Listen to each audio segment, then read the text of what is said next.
Yesterday just start was, and then go across it. Okay.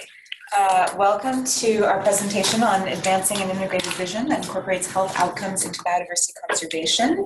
These are lessons learned from the Africa Biodiversity Collaborative Group's working group in PHE from 2015 through this year. I'm going to start. My name is Rebecca Goodman. I'm the ABCG coordinator. I'm going to start with a short presentation on ABCG and provide a little bit of background. And then I'll pass it over to my colleagues to share a little bit more detail. So first, who we are. We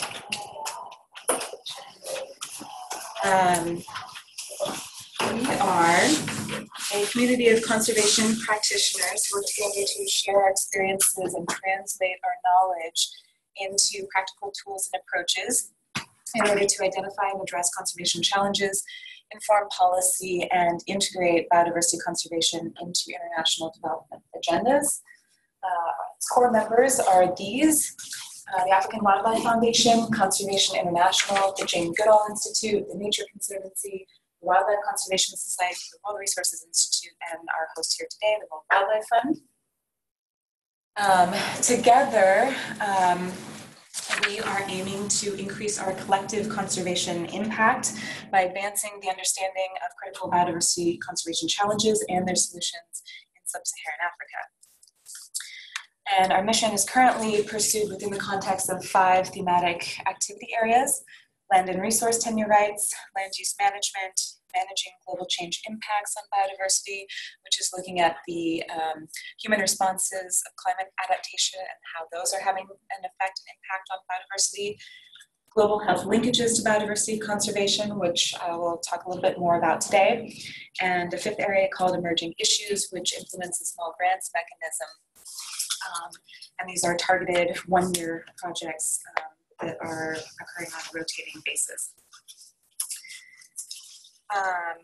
So underlying thematic activities is an integrated approach whereby we're working with partner institutions to identify knowledge gaps, generate new knowledge. It goes this way. I didn't put the arrows in, but it's clockwise. Synthesize and disseminate that knowledge, and then test knowledge through pilot studies and adopt those applicable knowledge, and then feed that back into the adaptive management cycle. In our current phase, we're closing out year 3 of a 5-year grant, which was just extended to 2020, with $8 million in funding from USAID Africa Bureau and member contributions. And these first 3 years provide the pilot results for determining possible future applications in this upcoming extension period. So that's why we're kind of going through the lessons learned now, and we'll be going through a new prioritization process to determine the next 2 years. That's about all I'm going to say about ABCG. You can find out much more on the website. Please join our listserv if you haven't already. You can find out about all of the events and publications. And also, you can feel free to contact me or my colleague Evelyn, who's based in Nairobi. Our emails are there. I'm going to say a little bit more now about the Global Health Linkages to Biodiversity Working Group, and specifically the Population, Health, and Environment area. So this thematic area contributes to making biodiversity conservation efforts more effective by highlighting the importance of biodiversity in relation to human health and well-being, and making explicit linkages that can be developed through improved conservation planning. It's divided into 2 activity streams. So the first is promoting integrated freshwater conservation and water sanitation and hygiene, or WASH, to reduce the impacts of infrastructure and pollution on freshwater ecosystems. And then the PHE component employs an integrated PHE guidelines to identify and develop synergies between critical ecosystem services and human health and well-being. The objectives for the group, well, the main goal being the integrated approach to improve ecosystem health and conservation outcomes in tandem with improved human health for communities that are living in and around areas of key biodiversity.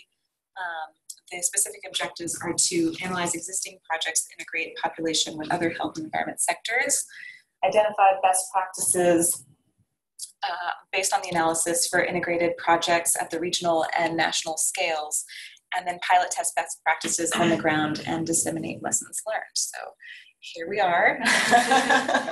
We've done those things, so we're here to tell you about them.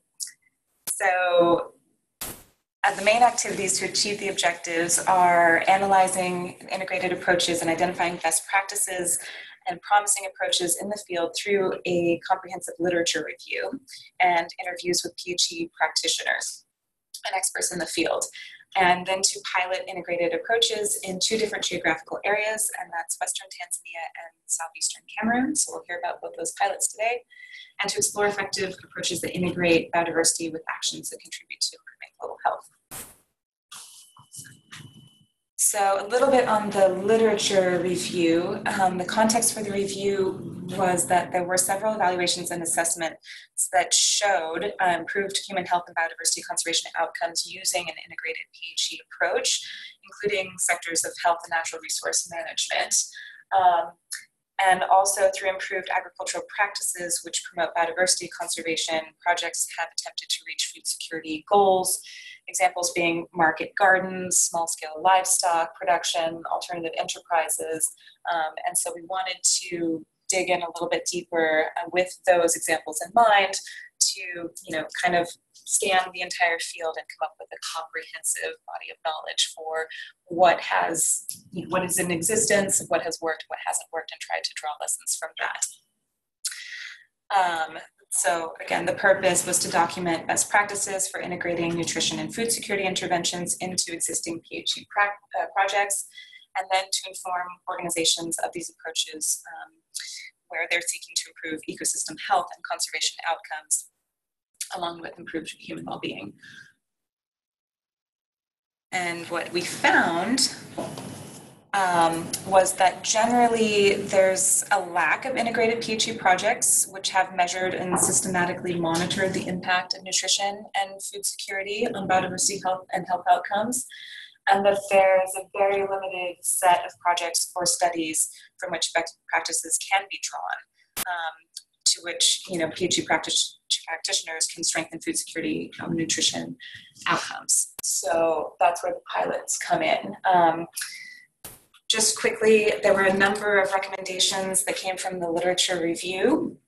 I'll run through them, but I count that you will all read the review in full, so I won't go into too much detail. But the first is to incorporate explicit nutrition objectives and indicators into the design of projects where we're seeking synergies with economic, social, and environmental objectives. The monitoring and evaluation just has to be based on those objectives. And then that we should assess the context at the local level when designing appropriate activities that address local priorities. This would include seasonality of food production, access to productive resources, market opportunities, etc. That we incorporate WASH into nutrition and food security programs to enhance health and nutrition outcomes. And that also in designing PHE programs with nutrition, agriculture, food security interventions, it's critical to gain an in-depth understanding of gender roles, gender dynamics, women and men's access and use and decision-making around resources. This plays a critical part. And then finally, that we recognize and respect local knowledge, both men and women and marginalized groups who depend very heavily on the resource base. Okay, that's presentation 1.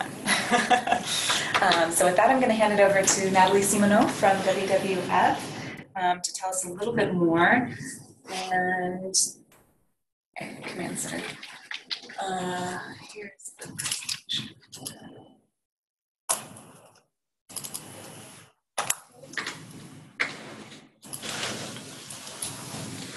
Okay, thank you, Rebecca, for this introduction. And you will excuse my voice. I have a little thing coming up, and I have a bit of a scratchy voice. So sorry if I go a lot. It's not. I didn't want that to happen, but here it is. So I'm going to talk about some of the lessons learned in exploring the linkages between food security, nutrition, sustainable agriculture conservation through PHE program that we have in existence and that we have had in existence for quite a few years now in the Jengi forest of southeast Cameroon.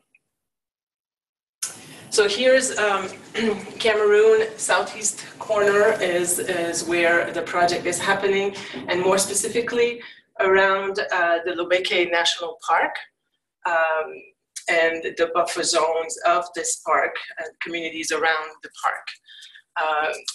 Giving you some context, Lobeke National Park is part of the tri-national Sangha Tri-National Protected Area Network.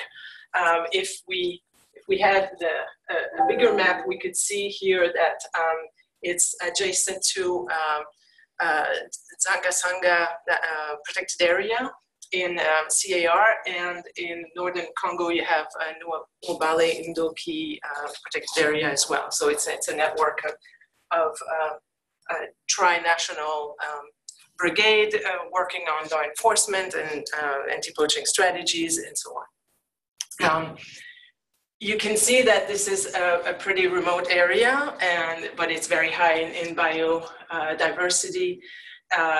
And because it's so remote and high in biodiversity, it's also vulnerable to poaching and logging. We have about 28 communities of mainly Baka, indigenous peoples, and Bantu people. The people live in high poverty. Of course, they lack the basic health services and access to safe drinking water and economic opportunities.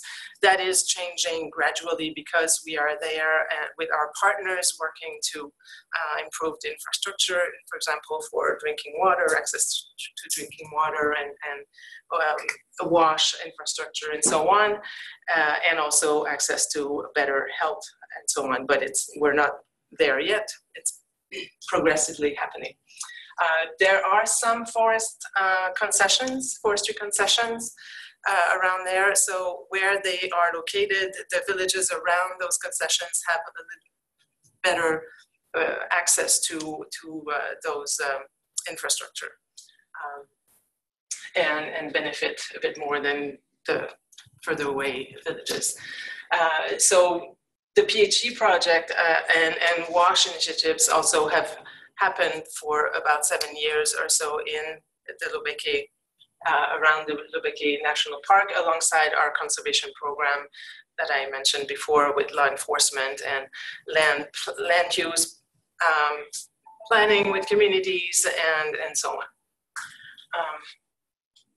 So the pilot project objectives were to explore the linkages that exist between the current PHE initiatives that we had going on and integrating nutrition and food security as part of extra initiatives to see what the linkages with biodiversity conservation are, and improve family health and well-being and also ecosystem health through the adoption of best behaviors promoted through those PHE initiatives, including sustainable agriculture, nutrition, and food security. The main activities, there's several, but I just listed a few here. Here we have our wonderful women's group. They go around and disseminate information by singing and doing campaigns that way. So I love that picture. It's so representative of how they work there. So we've trained since PHE and WASH initiatives have happened in this area. We have worked through health and environment scouts that we call, and they are village volunteers who are leaders in their villages, and they are the ones who disseminate the information, do the campaigns, do the demonstrations, and brings technical support to communities when they disseminate the behavior, the practices, the best practices that people should adopt. We also work through health and environment school clubs at the elementary and secondary level in the schools, local NGOs, of course, and our government partners, including the health, the agriculture, and the environment ministries in the area. We have trained to integrate nutrition and food securities. We have worked through women focal points to facilitate mothers group sessions, along with the support from health center staff in the project area to do nutrition and demonstration of practical food preparation demonstrations with mothers to curb the high malnutrition problem in the area. We work in collaboration with, like I said, local NGOs, governments, and these ministries. Our health and environment scouts conduct mass campaigns and also small group demonstrations, and they also support household latrine building and wash messages and practices with families and with the community at large. We also provide technical support to communities in general on PHE messages and technical support on these cross sectors. The main accomplishments, and again, this is, we're in the process of finalizing the N-line survey and the report. So these are not the most up-to-date information, but they are from our last semi-annual report, so in the spring 2018. So we have, to date, we have trained and refreshed the training of the 36 health and environment scouts.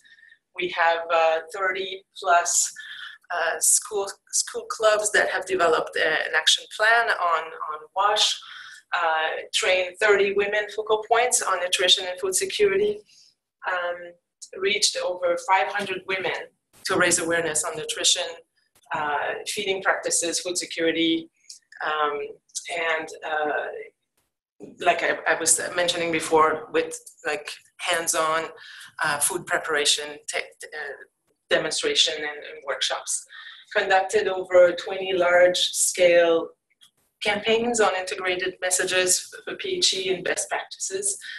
And we've given support to 14 student farmers to implement their micro projects, from helping them manage a budget to techniques on sustainable agriculture and conservation agriculture and so on. So this is something that the colleagues on the ground have said about the lessons they have learned with this pilot project. They said that the activities related to nutrition, food security, family planning, and sustainable agriculture have enabled us to identify cross-cutting solutions relating to biodiversity conservation and sustainable development in communities around the Lubeke National Park. So I will dive a little deeper into the different sectors of lessons learned. But again, there are numerous lessons learned. These are just a snapshot of some of them. So more general lessons learned for the whole pilot project. It has proven very necessary and important to engage local authorities, village chiefs, and government partners for to show that this project is important and these issues are important for community participation. If local authorities are not interested, then the community doesn't follow. So it's very important to have their blessing and their engagement into this whole process. Also, because we were diving deeper into nutrition and food security, we didn't know all all the context that we were working with. So it's very important to do an assessment, a deep assessment of the knowledge, attitude, and beliefs of the communities relating to the PHE sectors, and before we launched the activities, and especially for these new sectors that we had not explored before. Interestingly, the fight against malnutrition and food security has engaged discussions on conservation within the communities, and they have seen on the ground that it seems to be an efficient tool to have positive actions against poaching. As an example, they were mentioning that the first go-to thing to do when you have a sick child is to go poaching, to have fast money, because you can get money very quickly the same day if you have a sick child that really needs urgent care. So by addressing the health of infants and toddlers and through nutrition, because very often the infectious diseases are take over when you have a low nutritional status and you're malnourished. So this seems to be one avenue to help curb maybe the poaching aspect of the area. And we have found also that we need to do more in-depth research on the beliefs and the cultural beliefs and the taboos of relating to family planning and with indigenous peoples, because they are very different than the other local communities. And we have found that we need to use different approaches to really reach out to them on these aspects, especially because they have such a high rate of teenage pregnancies, and which leads to all kinds of issues with maternal and child health. So that's something that we are looking into for going forward. So the lessons learned related to nutrition and food security, some of them, the most important ones, I guess, that I took out. Again, we need to really look into the indigenous people's food-related taboos, because that has been a big challenge to address when talking about nutrition and alleviating malnutrition problems. But using practical demonstrations has helped, but also them adopting these new practices, but keeping their old practice alongside has worked also much better. So for example, they have a belief that if they put a string around a child's hip with a peanut attached to it, that they will fend off malnutrition. So they can, that's their belief, and it's fine. They can continue, but they also adopt the new feeding practices and the frequency of feeding and the complementary foods and so on that are appropriate for the age groups, and so they continue with their beliefs, but they also adopt the new practices or the best practices for feeding children.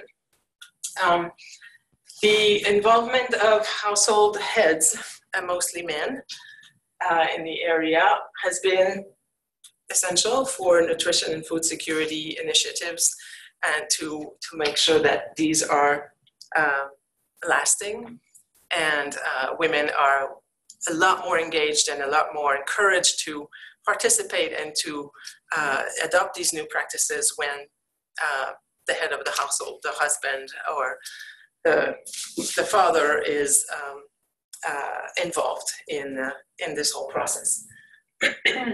And nutritional inputs based on local foods help prevent malnutrition at a very low cost, and sometimes no cost, and have positive impact on promoting household gardens, household orchards or community gardens and orchards. And it also gives an opportunity to provide some teaching on sustainable agriculture techniques. 86% of the health center staff in the region only know to address malnutrition, moderate to severe malnutrition, by using already ready-to-use therapeutic foods.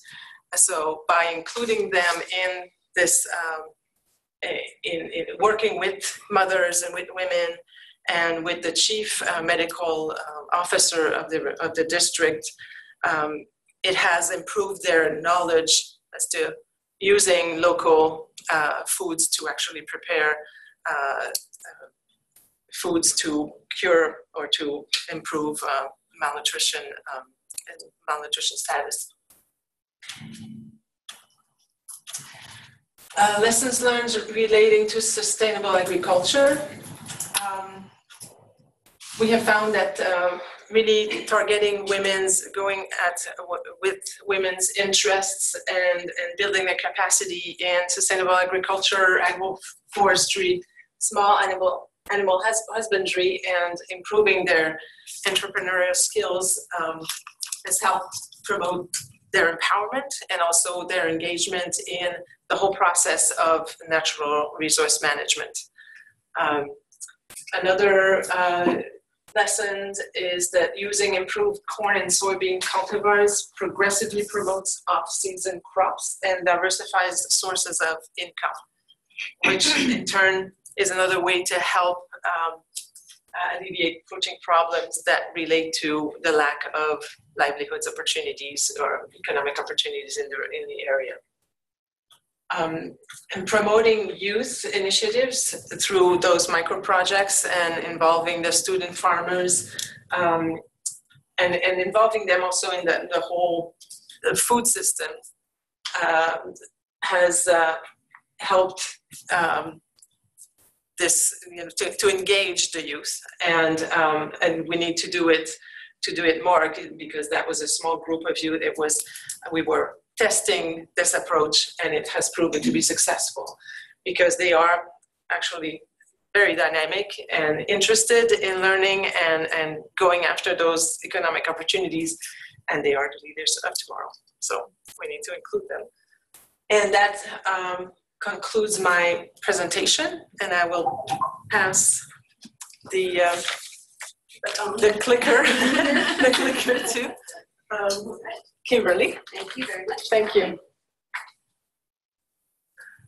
Fantastic. Thanks. It was really wonderful to hear about Cameroon, which is near and dear to my heart. So we're going to switch to a new geography in sub-Saharan Africa, and I will talk about biodiversity, conservation, improved livelihoods, health, and food security in Western Tanzania. Before I go forward, I want to acknowledge my TNC colleagues in Western Tanzania that are the ones doing the work. Lukindo, Isa, Peter Limbu, Peter Laurie, and Clement Mabula, as well as our partner, Pathfinder International. So they are the experts. I hope some of them have dialed in today online. Okay. Yes, I'm online. That's Limbu. Great. So just to give you some context of where the project is taking place, is this a pointer? Yeah. Anyway, on the map on the right is a map of Tanzania, and in the western side, along the shores of Lake Tanganyika, you can see a red oval. That's where the Greater Mahale ecosystem is, and it's where we are focused with our work. The map on the left shows a bit more detail of the Greater Mahale ecosystem, outlined here in sort of a dark line.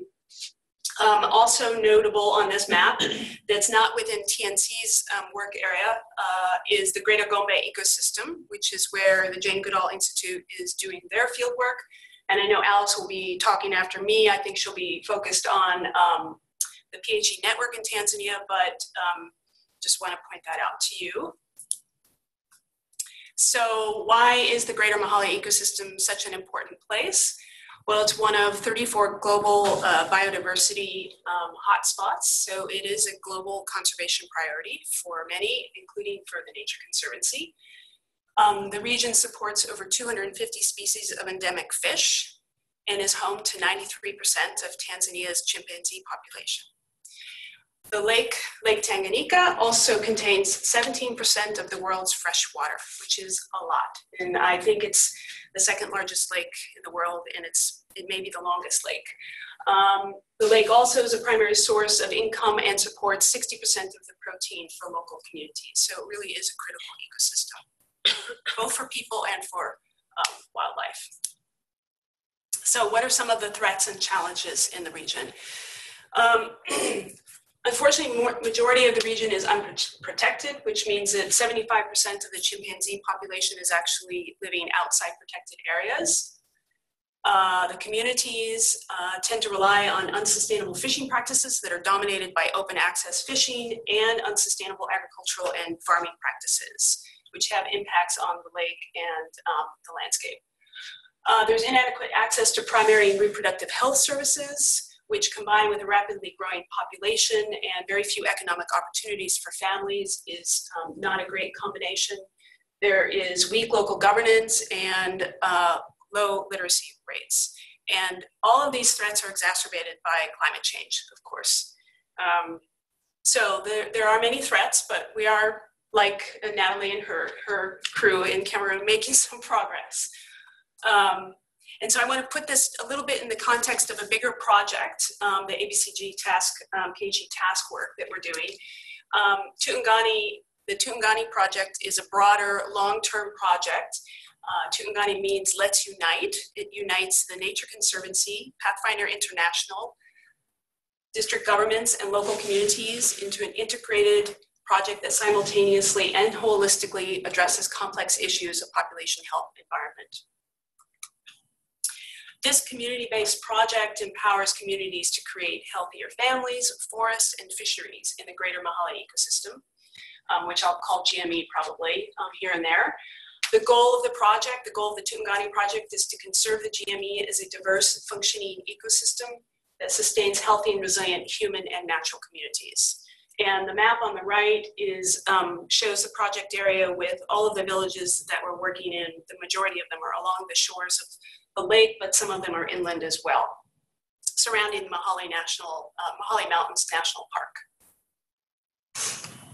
Okay, so now to dial into a little bit of the project, the pilot project. These are the three main objectives that we had. The first is that communities and individuals practice positive behavior changes that support healthy families, forests, and fisheries. And this is through the model household, model village, and model farmer work. The second is that people have improved and environmentally sustainable livelihoods. That's critically important. And the third is that we see an increase in the adoption of climate-smart agricultural practices that support food security in local communities. So just a list of some of the activities that we've undertaken this last year. First, we are recruiting model villages. This is an expansion of the model household work that we've done in previous years. We're targeting 4 villages to bring more and more households into the fold. We are working under the improving livelihoods and increasing food security, working with communities to improve local poultry farming and introduce modern beekeeping. We are working with smallholder farmers through the facilitation of farmer field school trainings and supporting those model farmers. And we are training and supporting community agriculture workers, primarily in climate-smart agricultural techniques.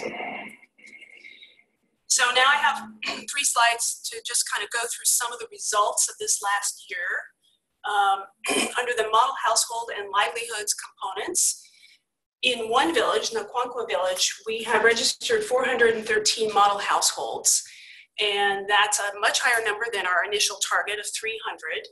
And because we have had such great success there, the leader of that village declared it to be a model village. Now, the definition of that is that more than 70% of village members agree to become model households, which means they adopt certain PHE norms and practices. So it's pretty exciting. And then we have 3 other villages that we're working on to try and increase the participation in the model household work. And that's work that we're doing very closely with Pathfinder International. A couple of villages under the poultry training and farming, 2 villages have completed training on best practices for poultry farming, and that's mostly a theoretical, like classroom training. We have 4 villages that are completing demonstration pens this week. This is where the villages come together and they create a village flock, and that's still somewhat ongoing work. And then the other 2 villages will complete their training, I believe, in the next week or 2. Under the beekeeping initiative, we have 106 traditional beekeepers from 13 locally registered groups in 5 different villages that have already been trained on modern beekeeping methods. A couple of slides on the climate smart ag and food security activities. 904 is probably more now because, like Natalie, a lot of these data are actually from our semi-annual report. It's not data from this last summer.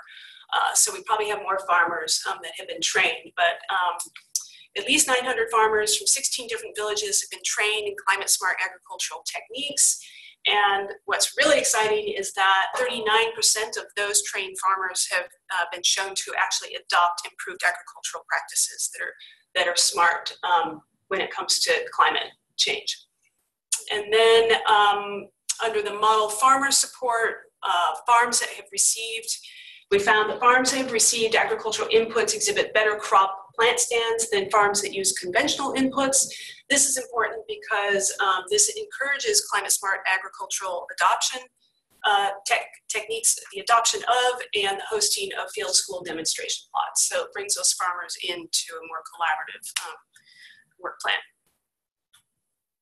And then to finalize the results, brief results, we have 81 community agriculture workers have been trained in data collection and delivery of agricultural extension practices. And what has come out of that is these mutual linkages between the CAWs or CAWs and the government agricultural extension officers, which has come out of these trainings. It's basically created a situation where the CAWs are sharing best practices with the agricultural extension officers, and then as well the smallholder farmers and all the villages that are involved. And so there's much more sharing of information. The 81 climate community agricultural workers are now promoting CSA practices among fellow smallholder farmers in 81 sub-villages. And these farmers are now able to measure important indicators that are related to climate smart ag. And then these are just some very high-level lessons learned. I noted that there's a lot of similarities and parallels between what Natalie was talking about in her community in Central Africa and our the communities that we're working with in the Tuungane Project. So I didn't talk about this during this talk, but we have used drama and storytelling quite a lot over the last few years to get messages across about PHE and the model household work with the communities, and it has worked really, really, really well. And a lot of this is because there's pretty high illiteracy rates, and so just by going out and handing out written pieces of material or brochures and things like that just don't work, and so people really pay attention when you have drama groups, and like in Cameroon, you have these beautiful women that go around singing about the best practices. So that's been a very important lesson that we've learned. Also, the training of the community agriculture workers has resulted in better information sharing and collaboration between villages and local governments. I kind of mentioned that on the results slide, but that's been a very good advance. Adoption of climate smart agriculture increases with training and resources. This is kind of obvious. But it is important that people have the kinds of materials and resources that they need to carry out these different techniques and practices. And then finally, another thing that was similar to what Natalie said, the use of traditional indigenous knowledge has helped us reach the community members in terms of promoting modern beekeeping. So we basically tried to meld modern beekeeping methodology with some of the traditional practices, and sort of makes people feel like they're being heard, and their knowledge of centuries of working with beekeeping is is paid attention to and used. And so that has increased community enthusiasm and acceptance of the modern beekeeping work. And that is the end. Asante sana. And thank you to everybody. And I think we're turning it over to Alice. Okay. All right. Hi, everyone. Good morning. Hi, Alice. Good morning. All right. So as has been mentioned by Natalie as well as Kimberly, so they've talked about some of the work that has been happening on the ground with regards to implementation of activities and work. And so I'll be talking about the establishment of a PHE network in Western Tanzania and what are some of the results and lessons that were learned through this process. Next slide, please. There we go. All right, so the project area, so we work in Western Tanzania. So, you know, Kimberly talked about some of the great biodiversity that's found in this area, as well as the threats. And then I just wanted to highlight where the Jane Goodall Institute works. So on the map, there's the pinkish reddish line, and that's the program area of the Gombe Masito Gala program. And we work with 74 villages in this landscape within 4 districts in the area and 2 regions, Kigoma and Katavi region. We cover about 1.5 million hectares. There's Gombe National Park, there's a forest reserve, district forest reserves that have been established, as well as community forest reserves in the area. And again, the key threats that were mentioned before, agricultural expansion, the rapid population growth, that was also mentioned before in terms of 4.8%. There's also logging as well as unsustainable agricultural practices that are used by the communities. And it is one of the poorest regions in the country. Next slide. And I just showed this here. In 2015, we went through a conservation action planning process where we highlighted the threats, the strategies, but we also came up with a results chain for population health and environment. So I just wanted to show that up there in terms of, you know, what the constituents at the meeting, the implementers, as well as the partners came up with regards to really promoting healthy families as one of the key strategies that can lead to reduction in threats to the landscape and promoting conservation of our targets, which are chimpanzees, chimpanzee habitats, and their corridors. Next slide. All right, so in terms of what JGI implemented, you know, there was momentum and there was the creation of a national PHE network that was established, and Pathfinder had been leading and spearheading that process. And there was also project implementation that had been going on. So we had about the Tuungane Project implemented by TNC Pathfinder. And what we were looking for was what could we do with limited resources that could support and provide the catalyst that we need in order to continue to see PHE being implemented, being understood, and being promoted in Western Tanzania. And what we agreed internally at JGI was, with those resources, was that we would try to facilitate the establishment of a Western Zone PHE network. And we weren't sure if this was, you know, something that would take hold, but we thought, you know, why not do this? Because ultimately, in terms of sustainability, if this could take hold, if we could establish a PHE network in Western Tanzania that had a constituency of government, NGO, local CBOs that would, you know, continue to promote PHE, that this would really enable sustainability of this approach. Next slide. So the activities that we did, and this was funded through ABCG, was we facilitated the establishment of the Western Zone PHE network.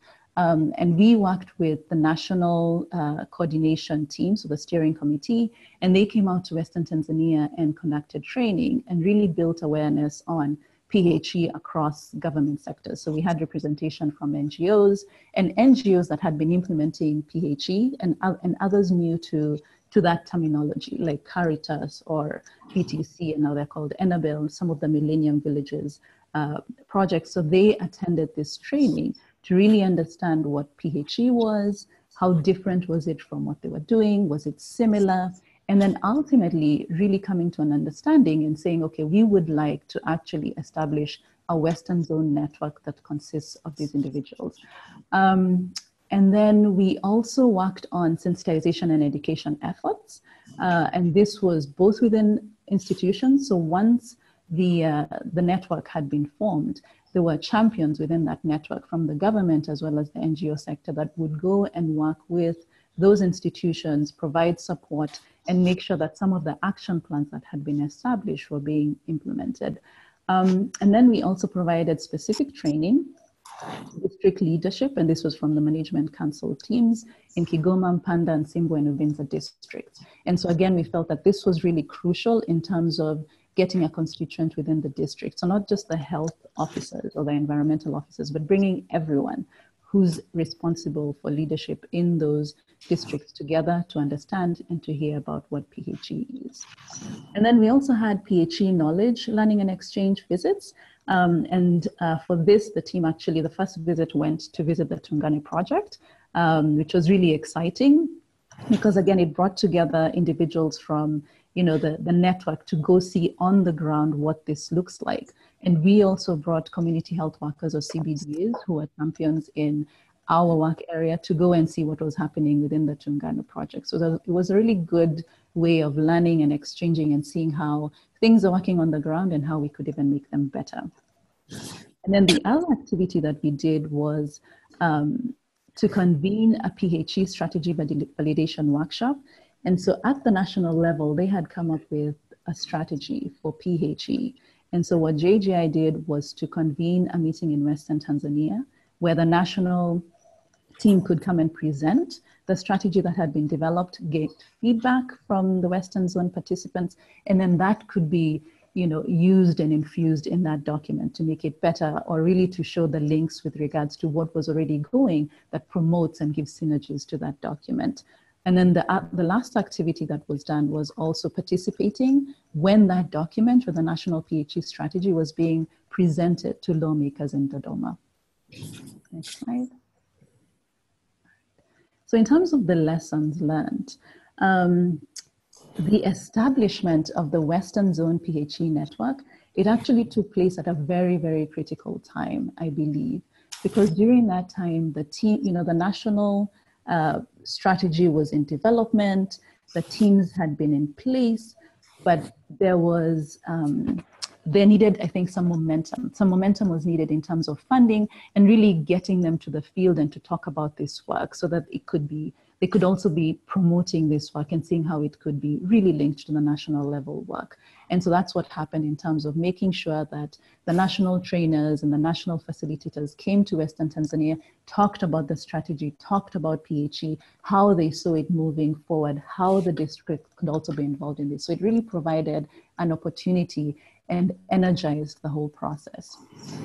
And then one of the things is, oops, sorry.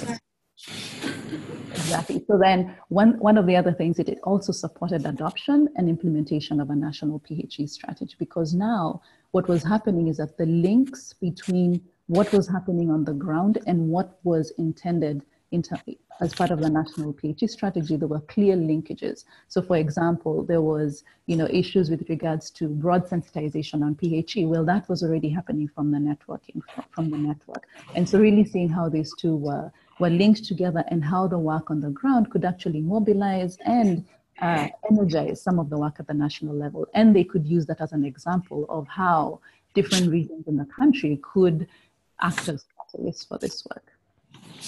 Right.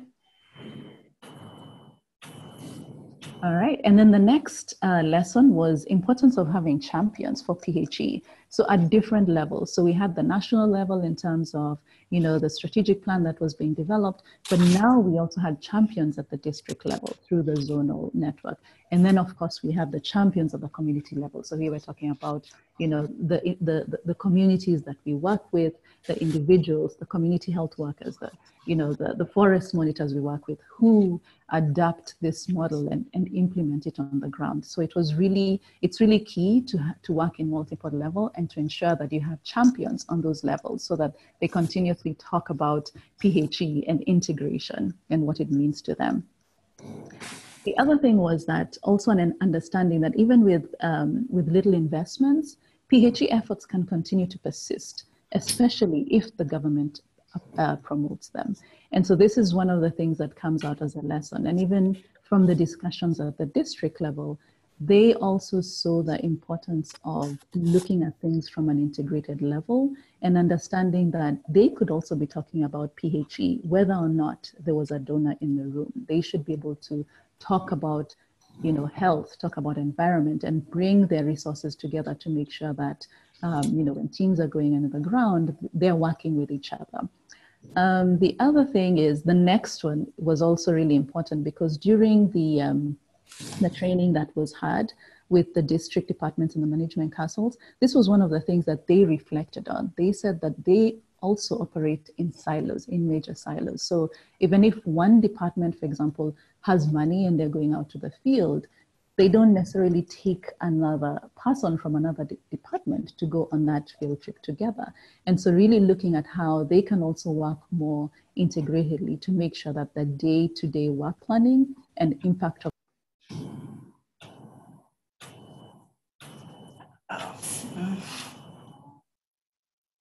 Alice, we lost you. There's everything. Probably just Alice. She going? Alice is no longer online. Oh, there. Yeah. It's been severed connection. She at the end of the presentation. I don't think so, but we can get back to her when she comes back, because it should be on her end. You want to do that and then hop over? Okay. Okay. I'm going to hand it back to you then. I think the next segment is we are talking with Clive, who's going to do give us some reflections on PHE and biodiversity programming from the donor perspective. It's too bad that we haven't finished with Alice, but you know, hopefully she can come back on and give us the last few lessons and conclusion of her presentation. So that we don't lose too much time, I think we'll pass on the floor to Clive Mutunga. Hello? Oh, Hello, hi. I'm so sorry. I don't know what happened, but everything just happened. All right. Okay, so I just finished that last point. So I'll quickly run through so that we can have Clive take over. So the next slide. All right, and then field visits. So the field visits were really important in terms of grounding the understanding of PHE. So having the field teams go, having the the district department go and really see how the integration happens on the ground. So really understanding how the drama, for example, is being used to promote health, but it's also being used to promote agriculture and being used to promote, various interventions in terms of natural resources that are really important and integrated at the community levels. And then looking at this opportunity in terms of creating the network, how can it be a catalyst for other regions that are implementing PHE projects to really hone in and use it to establish networks that can support these efforts into the long term. And so there's also been an interest in trying to find out, okay, so how was this done in the western part of the country? And how can we do this in other parts of the country to really ensure that we have, a mass group of people who can continue to talk about PHE? And then the fact that local government authorities and communities, which we all talk about, are really essential in the success of these efforts. And the picture on the right, is really key because, I haven't talked about the communities, but also the staff members at JGI who really promoted these efforts. And Phoebe, who's in the picture, has been a champion for this work that I'm talking about. And so I really wanted to make sure I acknowledge her as well as the other team members. Next slide. And then this is just, these are quotes that came out of the meeting that I just wanted to highlight here in terms of, what the district officers or what the communities are talking about in terms of PHE, especially with regards to the most recent training. And so, quotes on what they want to do in terms of after going through this process and how they feel that they can plan together, they can actually be achieving cost savings. When one department doesn't have funding, how can they ensure that they're able to support each other in being able to reach the field? And then there's, we request that PHE is put as a directive from the government so that all employees follow it. Looking at it from how do we ensure that other members of the district who are key in decision making are also participating in these efforts. And the great part about these quotes, they came from very passionate people, but they actually link back to strategies that the national PHE strategy wants to do. So for example, one of the things they talk about is, having budgets for PHE, working with the government to make sure that they allocate resources. Well, the good thing is that the district is already thinking about how they can actually integrate PHE by having, more integrated work plans and implementing the activities. Another thing is also just the directive on the government front in terms of PHE. So there's a lot of synergies and linkages, and this is going to support the national level efforts. And of course, the national level efforts will continue to provide that enabling environment for PHE. And that's it. Thank you. Great. Thank you, Alice. All right, now we'll hand it over to Clyde. Thank you so much. Good morning, everyone here in Washington, and good afternoon and good evening to our friends and partners who are in parts of Eastern Africa, including the team at TNC. It's good that you are able to join. I'm so glad that I'm able to participate in this event. Thanking ABCG for this wonderful closeout event. So I'll take some 10 or so minutes to provide some reflections on how PHE and biodiversity lessons learned from this work and other can give us as a PHE community some impetus for moving forward.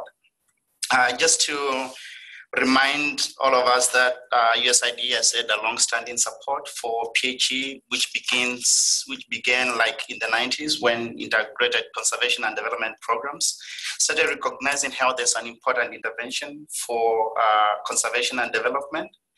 You are all aware of the congressional language that was included in the Foreign Appropriations Act of 2001, Janet? Something around that, requesting USID to use some of the population funding to support integrated programs, including health, voluntary family planning, maternal and child health in areas where population pressure was threatening endangered species and biodiversity.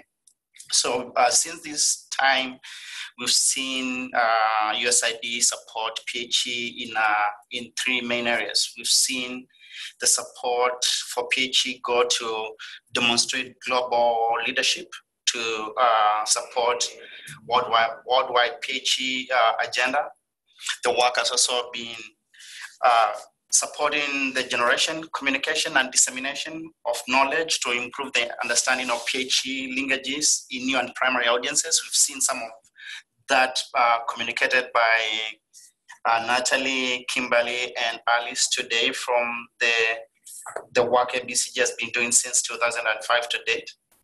Then the support from AID has also gone to support the field to strengthen the institutional capacity to implement effective and sustainable PHE projects. And this is where we've seen support to several community-based PHE projects all over the world to really deliver integrated health, environment, livelihoods, information and services in single settings. And we've seen several projects, more than 50 to date in many countries around the world. It would be good also to mention that most of this work has been in sub-Saharan Africa. If you look at one of the maps that has been produced by Population Reference Bureau showing PHE activity, you would realize that most of the PHE activity in the recent past has been concentrated in Africa. So thanks to ABCG and others who have been very active in this space. We've seen re-energizing of the work, especially in Eastern and Southern Africa, Eastern, Southern and Central Africa over this period. the region has made very great strides in PhD efforts. We've seen a number of initiatives at the regional, national, and local levels, which have unique lessons and experiences to learn from. I could talk about some of this work across the three components that I talked about. In the policy advocacy space, we've seen how some of the partners in Eastern and Southern Africa, especially the East African community and the Lake Victoria Basin Commission, have been spearheading efforts to put PHE at the highest level of regional policy and planning agenda. We have an East African regional PHE strategic plan, which has been endorsed or approved, or one of those words, by the 5 member states of the East African community. We've seen as an offshoot of that, countries coming up with PHE strategic plans like the one that Alice talked about in Tanzania. And we've seen how some of the national strategic plans have been now moved forward to regional plans and being implemented in some regions, including in Western Tanzania, as Alice shared. We've also seen, in terms of the PHE projects themselves, a re-energizing of them from support here in Washington, from health and environment. We've also seen a number of USAID bilateral missions support PHE work. I would point out the work that USAID Tanzania has done to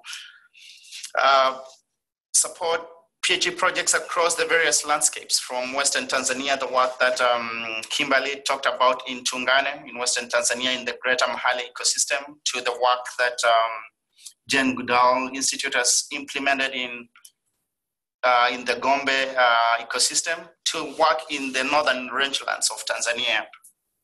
We've seen new bilateral missions like the USAID Kenya and East Africa, supporting new projects like a new activity in the Kenyan Rift Valley called Afya Uzazi.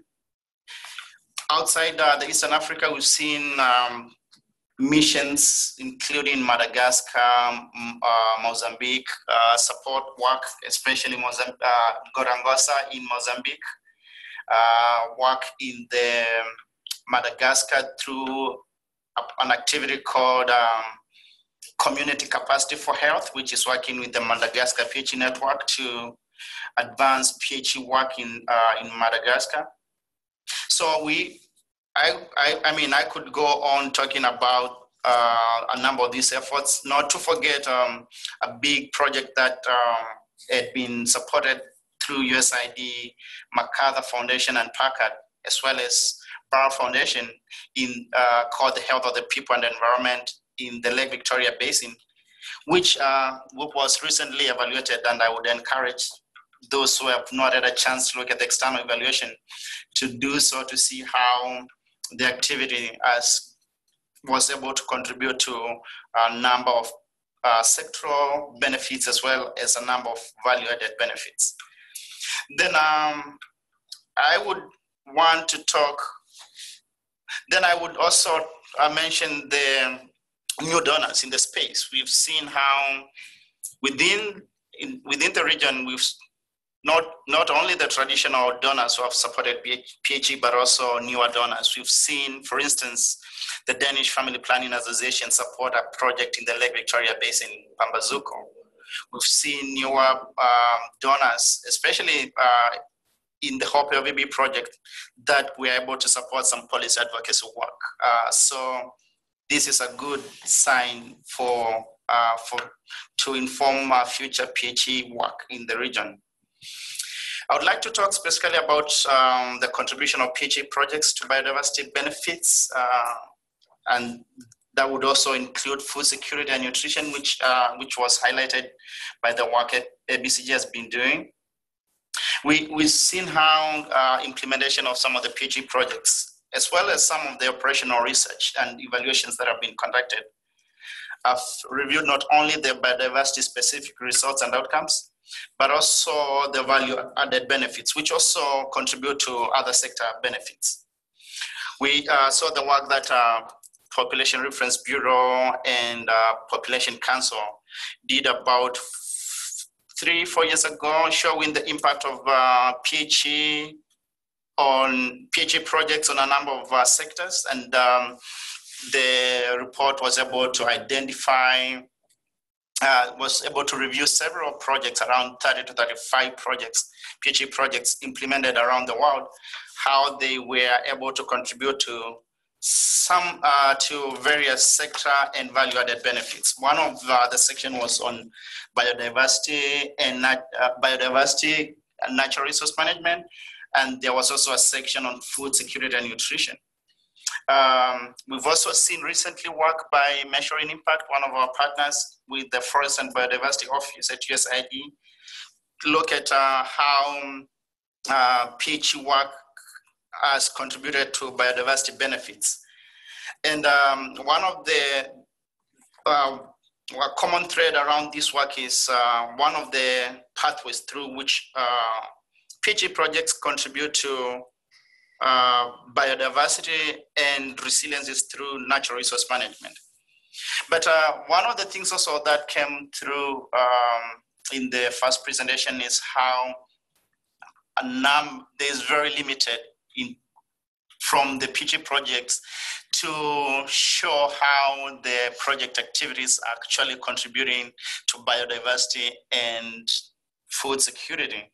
That was a finding from the PRB Pop Council report. It was also confirmed by the Measuring Impact work. And now ABCG has also said that we, as a community, we've been, whenever we go to the PHE projects, we can say that some of the results are very obvious. I mean, you talk to communities and they say how the communities, the households have been able to see, for example, increased yields or increased diet diversity, which of course lead to better food security and nutrition outcomes. But the ability of the projects to really measure these benefits systematically has been a challenge. And it's, I mean, we can talk about some of the challenges of measuring all those benefits, especially, I mean, given the fact that a number of the PHE projects are small projects, and being able to go to each specific sector and do a very thorough job. I mean, there are food security implementing partners who are even challenged to collect the food security and nutrition indicators for a project that is just purely doing food security and nutrition. We, even within health, we have challenges of fully capturing the health benefits, not just the family planning and reproductive health benefits. So, I mean, we should just agree the challenge of bringing all these sectors and doing a very thorough job of getting the food security indicators right, getting the nutrition indicators. I was speaking to my colleagues in the nutrition, with the nutrition team, and they've come up with a new nutrition M&D, which is, I think, hundreds of indicators. So if you were to think of getting, let's say, 5 indicators to show nutrition within a PHE project, and given the diversity of nutrition-related interventions that are being implemented in the various PHE projects, given the various ecosystems and landscapes, it's a different layer of challenge. But all said and done, we've seen an increase in attention by PHE projects to better document and analyze the contribution of PHE projects better to biodiversity and food security. I would talk about, I hope to mention an ongoing piece of work that TNC and Pathfinder have been implementing. It's an operational research using Tuungane data to see how implementation of family planning, integrated PHE is able to contribute to resilience. And it has been, I mean, talking to the project teams, you understand the challenges of really being able to collect sufficient data to measure the food security and nutrition, the natural resource management, the social cohesion and participation indicators, which are some of the important pathways through which PHE is contributing to resilience. So this is just a challenge to the PHE community to continue improving the evidence of PHE integration, because every time we are called upon to show how PHE integration is contributing to those, and in the recent past, we've seen how the PHE community has also been wanting to promote PHE as a method or as a framework for implementing the Sustainable Development Goals, basically showing how PHE is able to contribute to multiple Sustainable Development Goals, cutting across food security, terrestrial biodiversity, marine biodiversity, health. So to be able to do that in a good fashion, then we need to be doing effective M&A. So I don't think this is anything new. We've seen how the M&E for integrated programs can be challenging to multiple sectors. Recently, I was reading the new PHE monitoring and evaluation guide that some of you know about. Measure Evaluation did in 2007. Now they have revised it, and they devote an entire section on the complexity of the complexity of M&D for PHE projects, and it's something that I would encourage all of us to have a look at, because this is not going to. I mean, this is going to be a continuous challenge, but we need to see how to move beyond that. The findings from some of the studies that I talked about show how we could be including more data on all the activities, including the value added. We need to engage in meaningful partnerships, which has also been mentioned today. Let me say how the meaningful partnerships means for M&A. We've seen models where conservation groups like TNC partner with a health organization like Pathfinder, and each of the organizations brings to the table their skills in their various sectors. We've also seen another model whereby an environment or conservation organization decides to invest in health expertise to do the health M&A, or on the other case, a health implementer would get to invest in the conservation, food security, and M&A. So all those are, all those are good models, and whichever model partners decide to choose, I think meaningful partnerships will be more critical. I haven't seen any which has included a food and security implementer, like a typical food security and nutrition implementer. We've tried as a PHE community to integrate food security and nutrition programming into our projects, but it would be interesting to see what would happen if we were to partner with a food security and nutrition core implementer, and the types that I'm talking about. We need to continuously use sector-specific tools and indicators to measure sector-specific impacts. Food security, we've talked for a long time how PHE contributes to nutrition, but a number of the PHE projects do not calculate data on, for instance, stunting, which is one of the biggest measures in nutrition. And for us to really go to our nutrition partners and colleagues and tell them our projects are contributing to nutrition outcomes, because actually that is why people get interested to do integration. when we go to the food security, we should tell them, these are the food security indicators that you are tracking. We can show you by integrating health, you can get your results better or faster. Then they will see an incentive for them to integrate. So we need to be using some of the sector-specific tools and indicators, because those are the ones that our partners are reporting on. But we also need to move beyond some of the standard indicators, and that was also a finding from the measuring impact work. We talk about, for instance, within the PHE settings, how we collect data on some of the outcome indicators, like closed, how a project was able to work with the community to have closed fishing zones and sites within certain periods of the year. That definitely, in well executed, will increase fish diversity, to increase, to contribute to food security. But now to have the indicators that link that intervention to food security and nutrition is another step, which will require not just the standard indicators of the number of fish breeding zones that were closed, and being able to show how that such an activity actually led to food security and nutrition.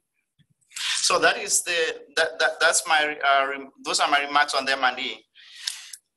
Another thing that I wanted to talk about is strengthening policy and advocacy. It's great to hear some of the work that JGI is doing in Western Tanzania and also Tuungane to get district leadership on board. Because, I mean, one of the things that we always grapple with is how PHS, to a bigger part, remained small scale, mostly in remote, underserved communities, which is great, because these are areas that are really in need of these services. But I think we should be looking at how we need to scale up and make PHE mainstream in some of the places that we're working. We can say that we've been successful in generating good evidence, but now the next step would be, how do you use some of those results and evidence to scale up, to make sure policymakers in country recognize PHE as an important intervention for a landscape level intervention within the different ministries. And then it's good that we are able to share the lessons of successful implementation. Some of the work that USAID has supported has been to document some of the stories of successful implementation. It's great to see ABCG do this, because this is very critical, being able to document the knowledge and share it with new and old partners. Then the how to, because some of the time the question is how will a small CBO, which is only engaged in forest conservation in Western Tanzania, do good health programming. So we have to do a deliberate effort to share these lessons in ways that resonate with the audiences.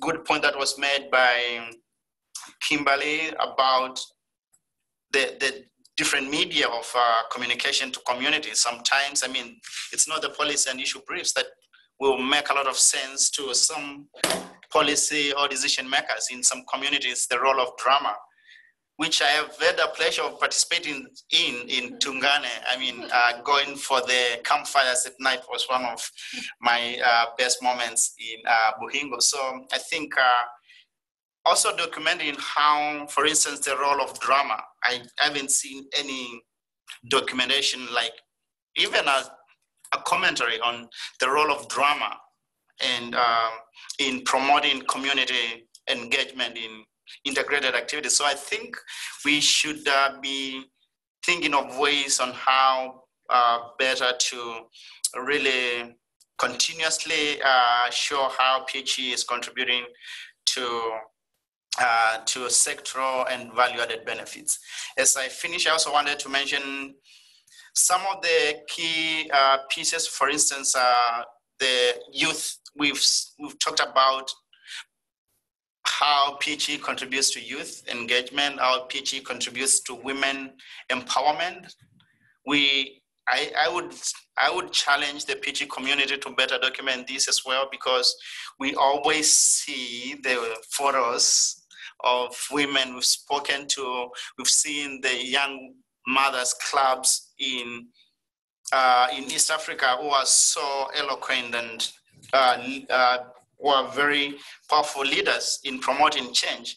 But in some of the cases, it kind of just ends there. We haven't systematically evaluated and documented the contribution of such platforms as powerful catalysts of change. So I think I would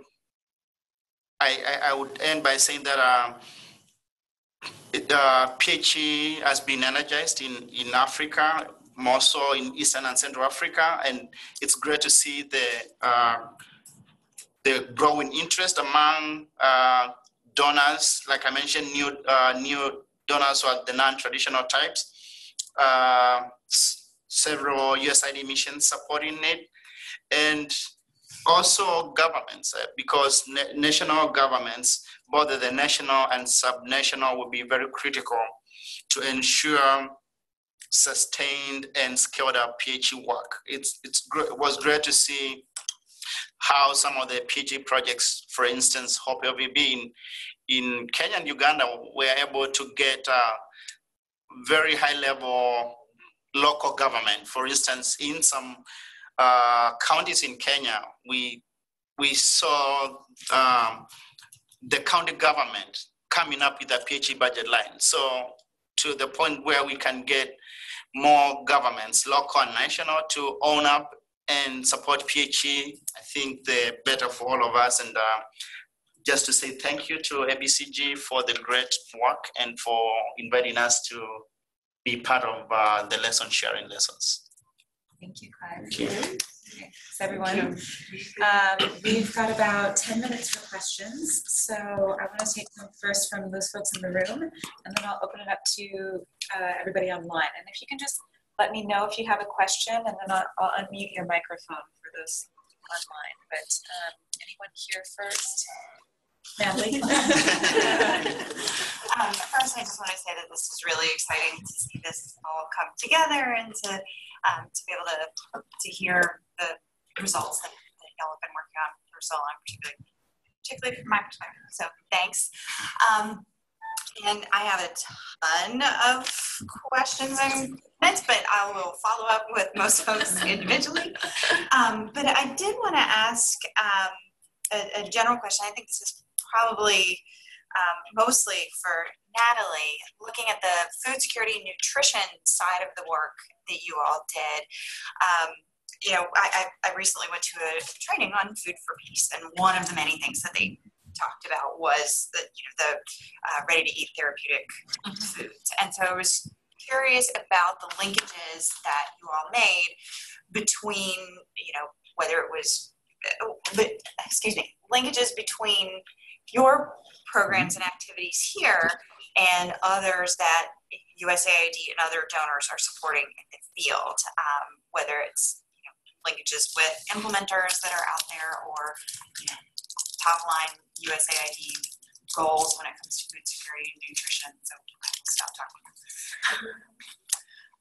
I want to say that we have not reached out to other food security projects in the area. Just to say that in that area, there are very few projects that are implemented in that region.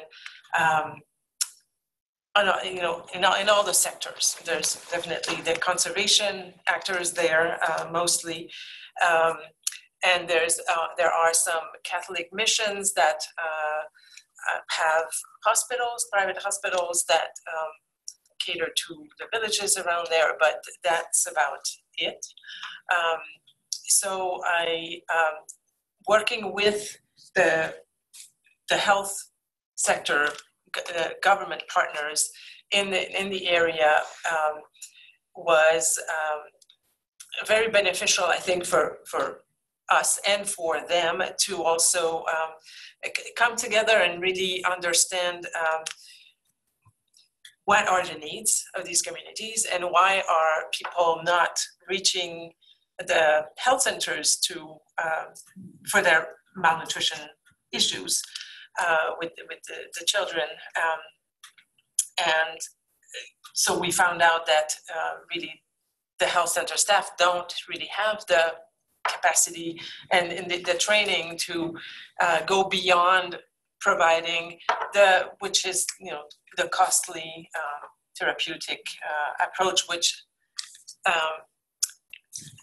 often is given through the health center for a certain amount of time, and then the child goes back home with the mother who has not been trained into continuing with local foods and foods around the households and in the environment, and goes back into malnutrition because there hasn't been any practical training. So that was one of the major problems that we found, and that we wanted to reach out to those health center staff and involve them in the project so that they can understand how they can go beyond the, rehabilitating a malnourished child through the therapeutic approach, the ready-to-use foods approach, when there's a severe case, and then after that, what comes next to support the family once the child goes back into the household. I wanted to say something. I lost my. So the chief medical officer really wanted to be part of this pilot project because of the lack of resources that they have to actually conduct these types of workshops and training and all of that. So that was also beneficial for them and for us because we all learned, we all partnered really nicely, and it provided the opportunity for the health services to improve their services and to also improve the knowledge of the health center staff, and going beyond that, going forward, now they're equipped to actually, even despite the fact that they may not have more resources, but now they have the knowledge to actually go beyond just using the ready-to-use therapeutic approach. And maybe in the next phase, applying those best practices and those lessons that we have learned, I think reaching out to other projects in food security and nutrition in Cameroon and finding out what they're doing is a great, I think is a great suggestion. Probably do that going forward. Thank you. Other questions? Yes. How much time. And thank you to everyone. I really enjoyed this. This is Kara Honzak from Pathfinder International for those in the webinar. I just wanted to make a comment. I hadn't actually heard that much about the Western PHE network, although I'm working closely with our Tuungane Project and on PHE networks nationally. So that was really interesting. Thank you, Alice. And it brought to mind some of the big successes in the Philippines, in the sense that for those not familiar with it, in the Philippines, as a result of decentralization and not a lot of support at the national level for family planning, there was a really, and it's a Catholic country, there was a lot of decentralized effort to scale up PHE at local levels. And just with I don't know if anyone saw in the news yesterday, the announcement by the Tanzanian president that everyone should stop using family planning, and anyone who is supporting family planning across the country, in fact, has poor intentions. There was a lot of kickback from his own parliament, et cetera. But it definitely, in the current global environment, etc. It made me think, gosh, listening to the successes of the Western network and thinking about the buy-in of big conservation NGOs as they go about their business, and sort of the de-emphasis on family planning at the forefront when we talk about PHE. I think this could play a really vital and critical role for making sure that women's and children's health needs are met, and that people can continue to be healthy by continuing to make sure family planning is placed in there. So Alice, getting to the question of, I wonder whether you've actually seen any budget line items or policies that have been passed yet as a result of the Western network. You alluded to them. And Clive, do we see a future from USAID possibly in continuing to support this type of network activity at the subnational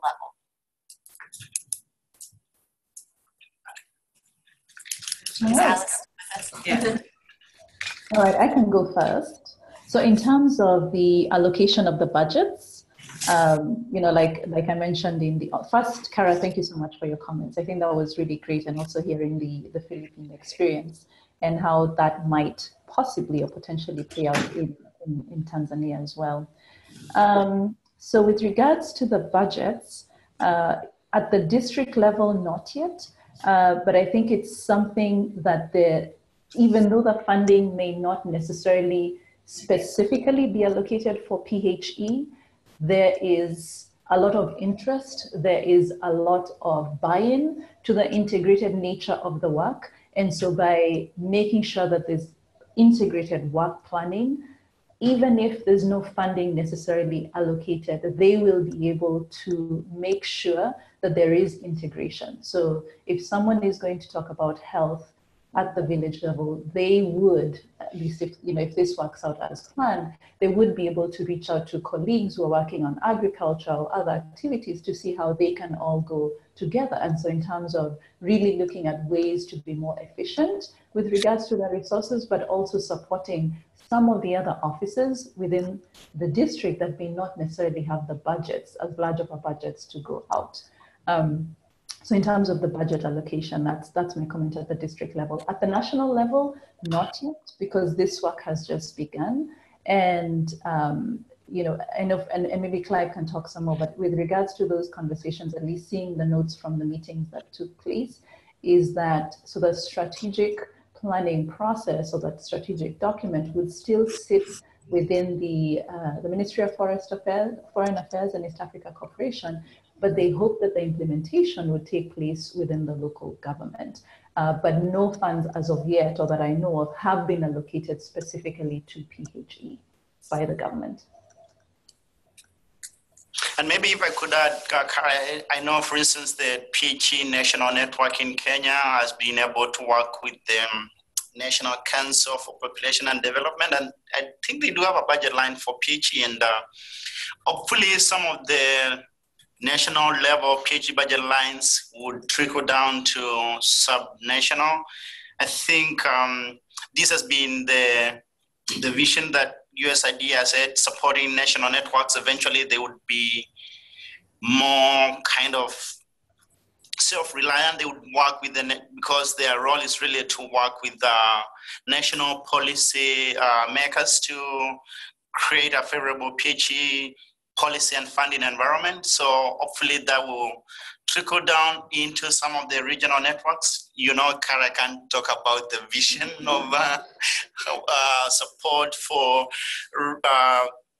any activity, but I would think that that would be an interesting discussion to have, especially at the bilateral level, because a big chunk of support for the national networks has been through core support. So I would imagine that there could be interest within missions to talk about national PHE networks as part of a bigger umbrella of civil government organizations that are working to advance these issues. Great, thank you. We're about 5 minutes over, so I think we'll stop it there. Thank you. I just wanted to have a small addition here. Okay, go ahead, Peter. Hello. Hello, do you hear me? Yeah, this is Peter Limbu. I'm based in West Tanzania, in Kigoma. And I just wanted to add on top of what Alice highlighted and Clive just supplemented on it. Basically, the population health and environment is not a new sector, but rather it is uniting all the existing sectors to work together. So for the budget, yes, there's no budget yet at the district level, and there's no budget yet at the national level. Perhaps this is where now our nations are working. But to us in West Tanzania, and particularly in Uvinza district where Tuungane program is based, this is one of the discussions that we highlighted in the forefront when we were budgeting together. Our argument and our participation was to make sure that we have, first of all, we have the support from the district to support PHE initiative. But secondly, we highlighted how these healthy sectors, fisheries sectors, forest sectors, all these have their separate budgets. But the issue here is to how do we bring all these sectors with their respective budgets to work together integratively. So in the first instance, we have already won the support from the district using such model, while they are still working on the budget, of which we don't expect they will have this budget fully immediately. So for us, in the beginning, we are happy, and we are also optimistic to the government at all national and district levels to put a separate budget to support the PHE. Thanks. Thank you, Peter. Can I just, I have this burning comment.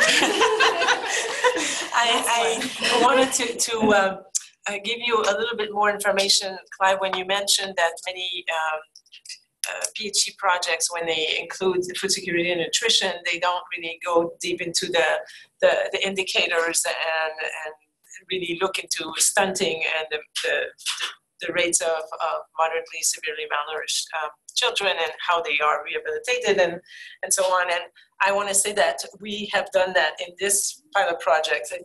We don't have yet we're working on the inline survey, but we have done the use of the indicators on the food security indicators and the nutrition, also nutritional status indicators for the children 6 months to 3 years old. And we are hopefully going to have some good results to show about that. So yeah, just wanted to point that out. Great. Okay. Well, thank you, everyone, those presenters and those folks that joined us here and online. These presentations and the webinar recording will be available on abcg.org, and I will send it out to the registered participants. So you can be able to review it there. And then you can always contact me with any questions and any of the presenters if you have any burning questions to follow up on. So thanks again. Thank